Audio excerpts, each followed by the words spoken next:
Hello everybody, it is Jaxon here, back with another episode.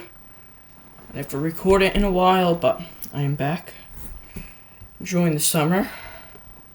So, I'm gonna type the Abacus data poll and some other things for Trump tariffing Canada, and that Mark Carney has his elbows down. So, here's the latest Abacus data poll. Modeled out, as you can see. So, we'll explain this. I believe there is a other poll, too. A Liaison poll. I believe that's modeled out somewhere, so we'll find that. So, we'll start off in Newfoundland. So again, 3 conservative seats. And I'll also go at the percentages, too, and all that. Yeah, so 3 conservative seats, so conservatives would retain 3 seats here. Then 4 liberal seats would retain, which does seem quite accurate. If conservatives run on a strong hunting policy, they'll pick up Labrador. Because of the liberal gun buyback program, I think they could really pick up Labrador if you move hard on that. I know they have been, but if you keep reminding them at the doors, yeah. Sorry. Alright, so, SNL, Nova Scotia, 11 liberal seats. Seems about right. However, Carney, Annapolis, Cumberland, Colchester, and Cape Breton are all seats that conservatives do well in. So they could potentially flip it. Obviously, conservatives won Carney and Annapolis, but then last year now, Chris Donchma betrayed his constituents across the floor. So Hex, that's my dog Hex's birthday in 2 more days. But yeah, he's just sitting on my bed. He always does that. Anywho, yeah, PEI 4 liberal seats. Next week. Sometime next week, I'm going to PEI, driving the Nova Scotia PEI in New Brunswick, but anywho. Egmont now is a potential conservative seat. However, it looks like Liberals would retain it in this poll. They would probably win it again, to be honest, but I mean, they're just not like strong hold seats. In New Brunswick, 4 conservative, 6 liberal, like before. New Brunswick, despite being the only province with a liberal provincial government, is actually quite conservative federally. This point, the only places keeping up conservatism in Atlantic Canada is NL and New Brunswick. Nova Scotia PEI don't even have conservative seats, so they're screwed. Now, Quebec looks all over the place. Some conservative seats, some liberal, some bloc. Yeah, also got a message short. 1 second. I just got a message. But, anywho, what was I saying? Yeah, so Montreal looks like Liberals are. I think it's NDP could win that seat. Yeah, NDP are at 9 here. Abacus typically under polls as opposed to Liaison. I swore I thought I seen the Liaison poll today. And I might have not. Yeah, so New Brunswick, 1 safe Liberal seat in New Brunswick. Where am I going, boys? Ontario. Conservatives look to be pretty good. A lot of people think Ontario could gain some Liberal seats. Looks like they could gain a few, but not like too many. Then you see 1 Green seat. Yeah, the Greens will win there if they run, if Mike Morse runs again. Besides that, Kelly Riddler probably could pull it off again. Now Winnipeg, yeah, Liberal here. They're projecting NDP to pick up Elmwood Transcona. I think that went fairly close last time with the death of the NDP, so they probably could. And obviously the North District, which the NDP tries hard enough they could pick back up. Saskatchewan, obviously, you got that 1 red North District. As strange as it sounds, before last election it was conservative, then this time it went heavily liberal. Barely anyone lives up there, barely anyone votes up there, so the voting patterns could be a bit strange, guys.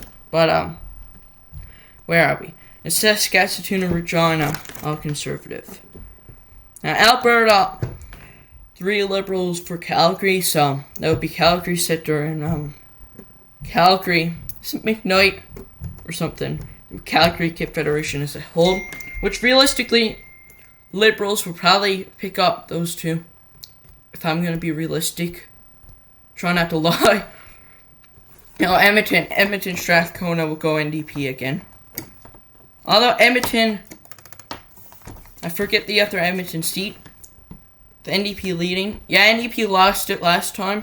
And the 2 Liberals, which Matt Generou's seat, which was Conservative, but he betrayed his constituents in Edmonton Centre. Now over British Columbia, we have Liberals picking up Okanagan in this poll. Or no, that's Kelowna. That's Kelowna, guys, sorry. I made a mistake. Yeah, that's Kelowna. So, they already have that seat. Although, yeah, Conservatives all over there. The Greater Vancouver, you have 2 NDP seats, few Liberals here and there. Chaka seat. And Liberals here, North Vancouver, Capilano. Now, you have NDP for, what are the seats called? It's Conservative at the moment. Liberal still for Victoria. Green for Sandwich Gulf Island still. Liberal gain in North Island Powell River, which went close, so with the death of the NDP, so that could actually go back to NDP, unfortunately. Then obviously you have NDP in this seat, which is already NDP. And all 3 territories are NDP, Yukon, Northwest Territories, and even Nunavut. NDP, I mean, I meant to say Liberals, did I say NDP? I don't know. Nunavut, though, could go to Liberals again. I think they still would, fortunately. And Nunavut's a bit strange in that sense, but I swore I seen the Liaison poll modeled. Can I go? Can't see who retweets it on computer. So I'm gonna have to go to Buddy's X page. Okay, here's the Liaison strategies poll. Always seems like my mouth is all gone. But yeah, so this is the Liaison strategies poll. This is a tiny bit more favorable for the Liberals, I think, than the Abacus data. I'm not for sure though, but anyways, who cares? Yeah, this has only 178, which honestly I think anywhere from 178 to 188 seats for Liberals right now would probably be accurate. They're slipping. But yeah, this video is going to be a bit of a long one. My ADHD is kicking in again, so bear with me. Yeah, so this one has Liberals overpulls the NDP a tiny bit, I think, here, but they have Liberals at 188 seats, Conservatives at 116, Bloc at 22, NDP at 16, Green at 1, PPC at 0, and Independent at 0. Yeah, so I'm going to review this. I'm sorry I'm reviewing everything, but I just want to. So yeah, NL, 3 Conservative, 4 Liberals, like the same. It's the Abacus, Nova Scotia all Liberal, PEI all Liberal, New Brunswick same, 4 Conservative, 6 Liberal. In Quebec, you know, you got your Liberals, Bloc, Conservative. I don't know how many seats they could lose because there's too much. Ontario, you got Conservatives and Liberals. Kind of similar, but a pickup in London, which could possibly happen. And obviously Liberals are Toronto and Jaxon, Pickering, and up here and that. And a Green gain in this poll. Then in Windsor, this poll projects Liberals to pick up Windsor to come Lakeshore, which the Conservatives won by 4 votes less. That was always Liberal, Conservatives won. I think Conservatives could pick that up again, though. They could, or they could not. A lot of people think it could go either way, but NDP obviously. Windsor, which is a conservative seat, but the trends of the NDP. I don't know if they'll pick up Windsor, though, because that was more of a working NDP. Hex, what are you doing? Yeah, my dog, guys, he's always just lying down. Chilling, he likes being in here in the night. Anyway, so, Manitoba, yeah. So, yeah, Manitoba, so we got Conservatives. And 2 NDP, this will project Elmwood Trains going to NDP gain. I think they would actually gain it, I'm going to be honest. I don't want them to because it's a conservative seat, but I'm going to be realistic here. In Winnipeg sector, that's where that communist woman is. What's her name? Liaison. Yeah. We could basically call her communist at this point, I think it's safe to say. In Saskatchewan, all conservative in this poll except for the northern seat. Alberta. Looks like Liberals are going to do a bit better in Edmonton in this poll. Might be a bit of an over poll, but Calgary all the same. A lot of this poll, though, is realistically kind of the same as the last one. A lot of them are quite similar. But, yeah, Calgary 3 seats. Edmonton. Looks like pick up a few more in this poll. It's a bit overpolled, but not just saying that to be biased. Now, move over to BC. We got... Is that Jugbeat Sings right? Actually, no. I think there's another riding. Liberals won a tiny bit by the NDP that they'll probably pick up. 2 NDP. And obviously they have Kelowna and that. But it looks pretty much the same for BC. Except Saanich Gulf Islands. Liberals are there. Victoria, Liberals. I don't think Liberals will pick up Saanich Gulf Islands. And off the rest of Vancouver Island. NDP, including Tamara Cronus' riding, which I don't think would happen. Then Alice Ross is riding NDP. I don't think that would happen either. I forget the results there. And 3 Liberals for the 3 territories, which is quite accurate. I would predict that. Alright, so we'll go into latest findings now. So this is the Abacus information. So you could see Conservatives gained 1 point since the last poll on July 2nd, and Liberals last one. So you got Liberals at 44, Liberals at 43, Conservatives at 37, NDP at 9, which is +1 from last time, Bloc Québécois at 7, Green at 3, People's Party at 1, Other at 0, which PPC at this point is just a full-on fringe party. That's all I have to say. So you can see Liberal support climbing down a bit. Always nice to see. I love looking at it. But alright, so we'll go to committed vote intention by province/region. So BC 37 for Conservatives, 43 for Liberals, 15 for NDP, 4 for Green, 1 for PPC. Alberta 55 for Conservative, 30 for Liberal, 10 for NDP, 2 for PPC. Saskatchewan, Manitoba, 51 Conservative, 35 Liberal, 11 NDP, 1 for Green. Ontario, 35 Conservative, 46 Liberal, 9 NDP, 3 Green, 2 PPC.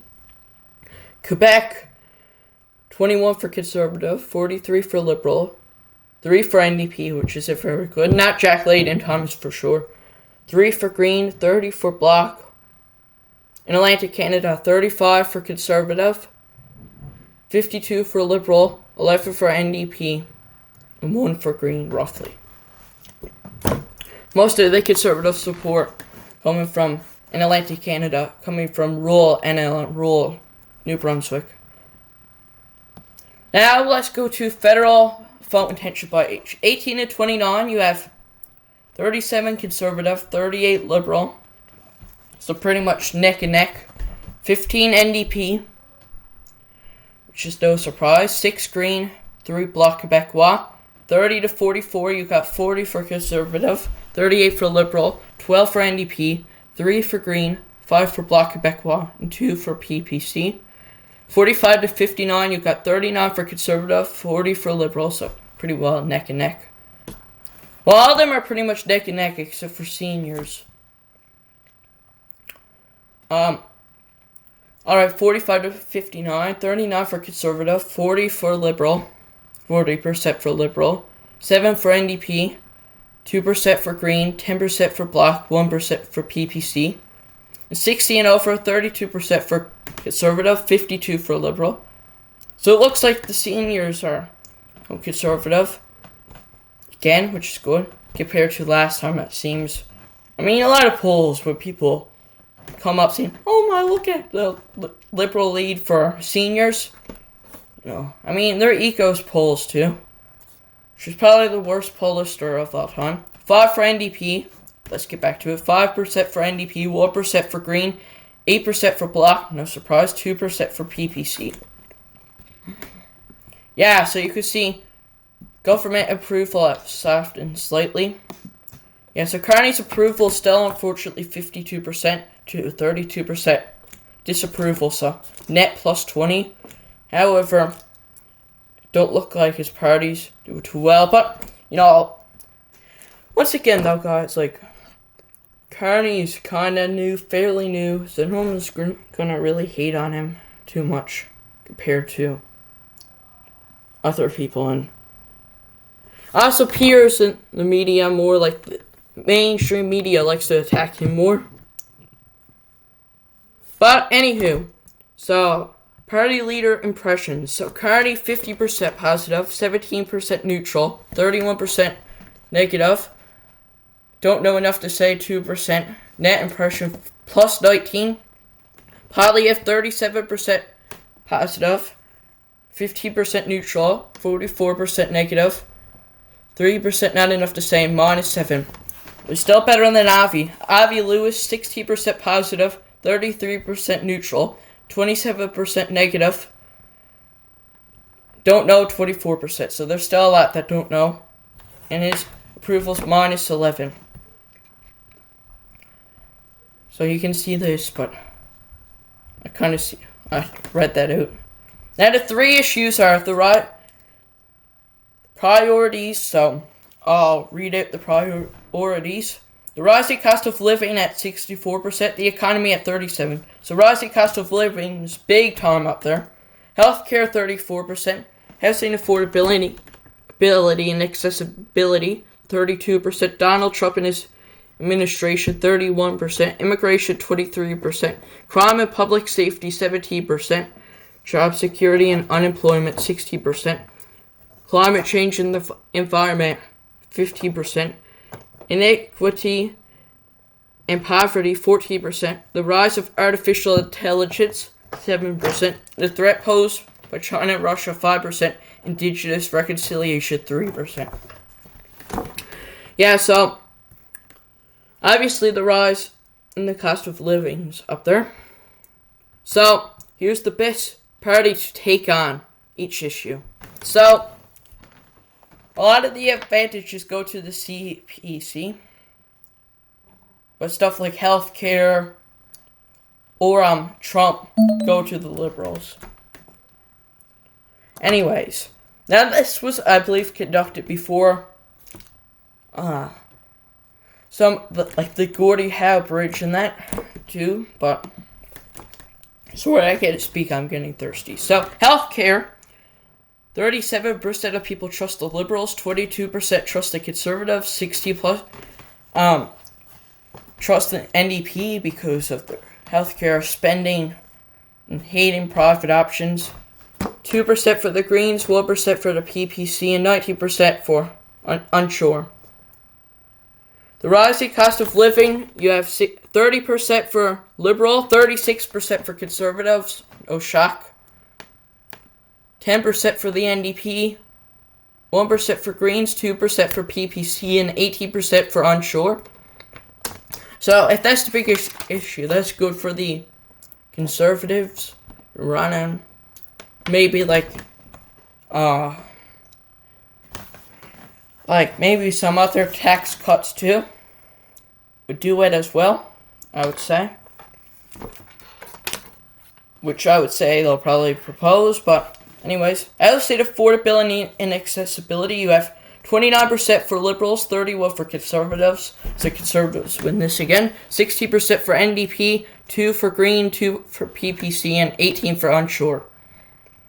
Crime and public safety. This is big time for the Conservatives. At 21 Liberal, trust the Liberals. 55% trust the Conservatives. 5% trust the NDP. 1% trust the Green. 1% trust the PPC. And 60% are unsure. The economy, 30 is kind of tight, but Conservatives win it again. 38% for Liberals. 41% for CPC. 5% for NDP. 2% for Green, 2% for PPC, and 12% for onshore. Climate change and the environment, Greens win this one. 30% for Liberal, 40% for Conservative, 11% for NDP, 33% for Greens, 9% for onshore. The threat posed by China and Russia, 40% for Liberals, 31% for Conservatives, 6% for NDP, 2% for Green, 4% for PPC. Now I'm surprised that Liberals are this high on this one. But, anyways. Inequity and poverty, 31% for Liberals, 23% for Conservatives, 22% for NDP, 4% for Greens, 2% for PPC, 60% for onshore. Indigenous reconciliation. Obviously, Liberals win this one. No surprise. 40% for Liberals, 22% for Conservatives, 90% for NDP. No surprise. 6% for Greens, 3% for PPC. Immigration. Oh god, this is a big one. 60% for Liberals, 59% for Conservatives. No surprise. 4% for NDP, 1% for Green, 4% for PPC, 12% for onshore. The rise of artificial intelligence. 29% Liberal, 27% Conservative, 9% for NDP, 5% for Green, 2% for PPC, 26% for onshore. Donald Trump and his administration, no surprise here, although it might go down a bit because of the Gordie Howe Bridge thing. 63% for Liberals, 50% for Conservatives, 3% for NDP, and 15% for onshore. Job security and unemployment. No shock for Conservatives. 33% Liberal, 40% Conservative, NDP 9%, 1% for Green, 2% for PPC, and 13% for onshore. Then, people saying Canada is going the 44% of Canada think we're going in the right direction. 42% and 44% think we're going in the wrong. Then the world and US are down there. Who cares about that?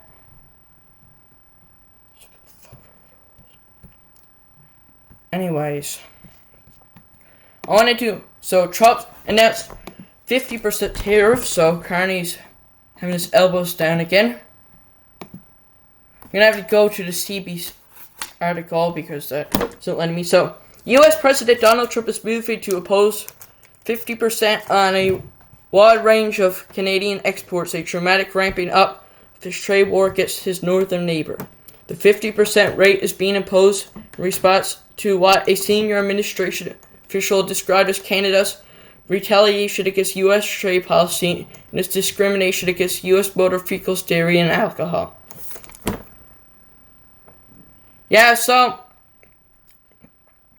the tariffs are on goods. They're on wine.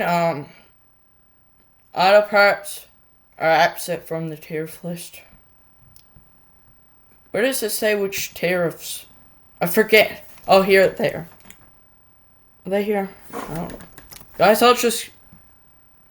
I thought I seen it a minute ago, but yeah, so Canadian goods and alcohol.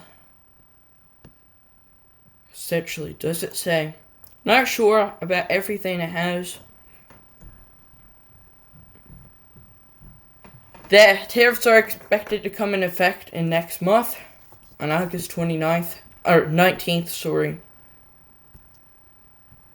And it's just it's how goods that, and yeah, so apparently Trump blames Canada for wildfires, which also, that's something else I want to get into. I think that is wrong for Trump to do. Of course, there are a lot of fires here we are out of control with fires because we have 25% forest. However, of the realm. However, that's the reason why. So yeah, I disagree with President Trump on that. So, that's it for my video. I hope y'all have a great day. I'll see you in the next episode. And bye. Now make sure you also subscribe. And I've had a subscriber in a while.